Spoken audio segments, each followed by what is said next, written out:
Good morning, everyone. I am Lovely Grace Sampaga from Bachelor of Secondary Education, major in English, and our topic for today is about narcissism. Narcissism is the pursuit of gratification from vanity, of egotistic admiration of one's idealized self-image and attributes. The term originated from the Greek mythology, where the young Narcissus fell in love with his own image reflected in a pool of water. There are four types of narcissism. The first one is the grandiose narcissist. Grandiosity is the defining characteristic of narcissism. More than just arrogance or vanity, grandiosity is an unrealistic sense of superiority. Narcissists believe they are unique or special and can only be understood by other special people. What's more, they are too good for anything average or ordinary. Helped by their extroversion, they report high self-esteem and satisfaction with their lives, despite the pain they cause others. Because they outwardly seek acclaim, attention, and domination, grandiose narcissism is externalized. Even in love, they seek power by game playing. Many do maintain relationships notwithstanding the lack intimacy and unhappiness of their partners, who are easily seduced by their charisma and boldness. The second one is the vulnerable narcissist. The vulnerable narcissists are hypersensitive and easily hurt, and more introvert than grandiose narcissists. Find it difficult to deal with any failure or trauma, and more neurotic and will worry and fret over how they are perceived. Unlike extroverted narcissists, they lack positive relationships. Instead of boldly dominating people, they threat-oriented and distrustful. Their attachment style is more avoidant and anxious. They withdraw from others with hostile blame and resentment, internalizing their narcissism. Empathetic codependents feel sympathetic and want to rescue them from their misery, but end up self-sacrificing and feeling responsible for them. The third one is the communal narcissist. Even more difficult to identify is a third type of narcissist, only named recently, which is the communal narcissist.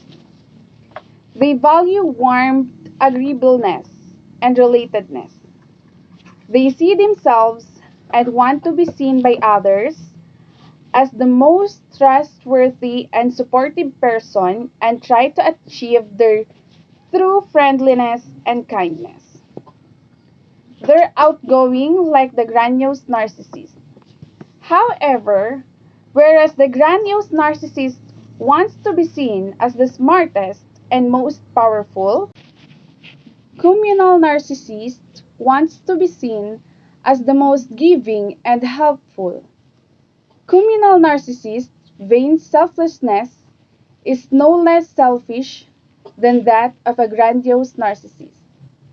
They both share similar motives for grandiosity: esteem, entitlement, and power, although they each employ different behaviors to achieve them. When their hypocrisy is discovered, it's bigger fall. The last one is the malignant narcissist. Malignant narcissists are considered to be at the extreme end of the continuum of narcissism due to their cruelty and aggressiveness. They are paranoid, immortal, and sadistic. They find pleasure in creating shows and taking people down. These narcissists aren't necessarily grandiose, extroverted, or neurotic, but they are closely related to psychopathy, the dark triad, and antisocial personality disorder. Narcissistic personality disorder, or NPD, is a personality disorder in which people have inflated opinion of themselves. They also have an intense need for the admiration and attention of others. People with NPD may be generally unhappy and disappointed when they are not given the praise or special favors they believe they deserve. Others may see them as snobbish and conceited and may not enjoy being around them. NPD can cause problems in many areas of life, including work, school, and relationships. However, the disorder can be managed with talk therapy and certain lifestyle improvements. Identifying narcissistic personality disorder traits. People with NPD are usually described as being the following: arrogant, self-centered, and demanding. They often have high self-esteem and may believe they are superior or special compared to other people. However, they seem to need excessive praise and admiration, and they may react poorly to perceived criticism. Narcissists also tend to exaggerate their own talents and accomplishments, while downplaying those of others. They are usually preoccupied by power, success, and beauty. They might even engage in impulsive behaviors such as risky sex and gambling. Some traits of NPD may appear similar to confidence. However, healthy confidence and NPD aren't the same thing. People who have healthy self-esteem are usually humble, while people with NPD almost never are. They tend to put themselves on a pedestal and perceive themselves as better than everyone else.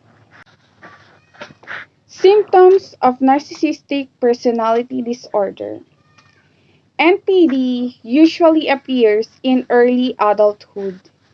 People with the disorder may not recognize that they have a problem since it goes against their self-image.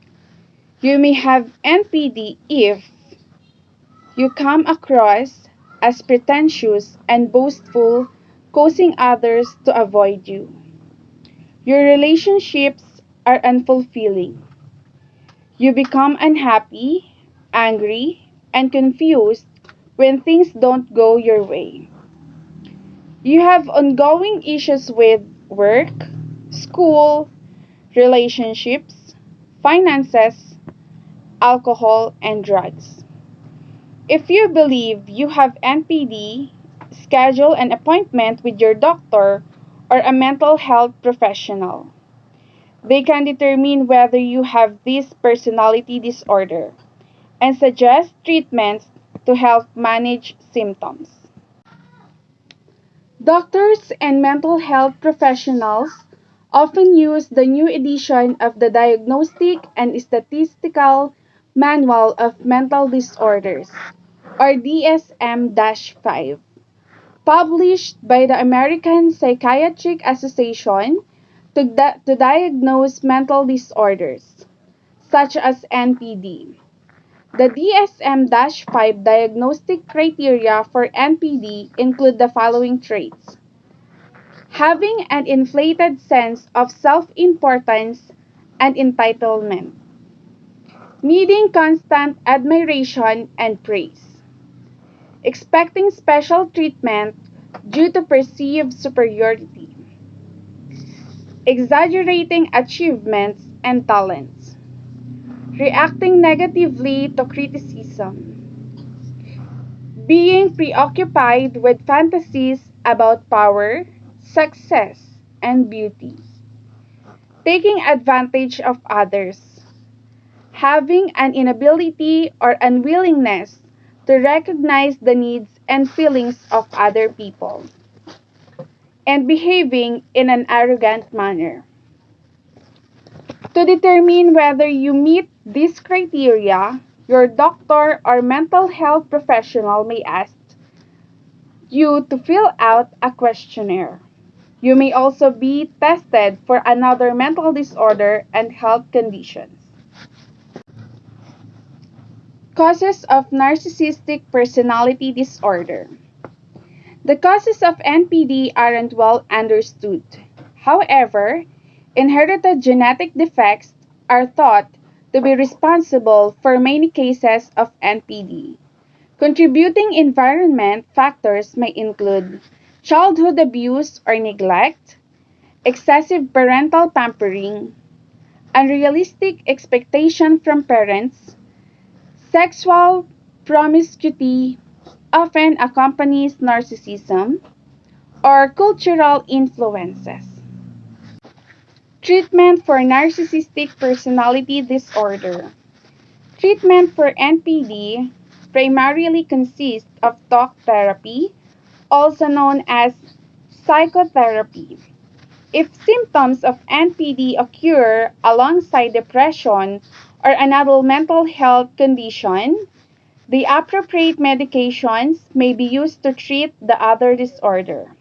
However, there are no medications to treat NPD. Talk therapy can help you learn how to relate better to others so your relationships can become more enjoyable, intimate, and rewarding.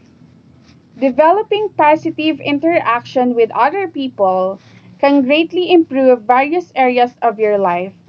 Talk therapy can also show you how to improve your collaboration with coworkers and peers, maintain your personal relationships, recognize your strengths and potential so you can tolerate criticisms or failures, understand and manage your feelings, cope with any self-esteem issues, and self-realistic goals for yourself. Since personality traits can be difficult to change, it may take several years of therapy before you see an improvement. During this time, you may begin to see therapy as a waste of time and be tempted to quit. However, it's important to stick with treatment. Attend all your therapy sessions and take any medications as directed. With time, you'll begin to see a difference in yourself and your relationships with others. The following lifestyle remedies may help you as you go through therapy. Avoid alcohol, drugs, and other substances that trigger negative behaviors. Exercise at least 3 times per week to help boost mood. And engage in relaxation techniques such as yoga and meditation to reduce stress and anxiety. Recovery from narcissistic personality disorder takes time. Stay motivated by keeping your recovery goals in mind and reminding yourself that you can work to repair damaged relationships to perhaps become more content with your life. What's the outlook for someone with narcissistic personality disorder? The benefits of treatment may vary depending on the severity of your symptoms and your willingness to commit to treatment. In general, however, symptoms of NPD usually improve over time. If you still if you stay motivated and actively work toward change, you will likely to be able to repair damaged relationships and become more satisfied with your everyday life.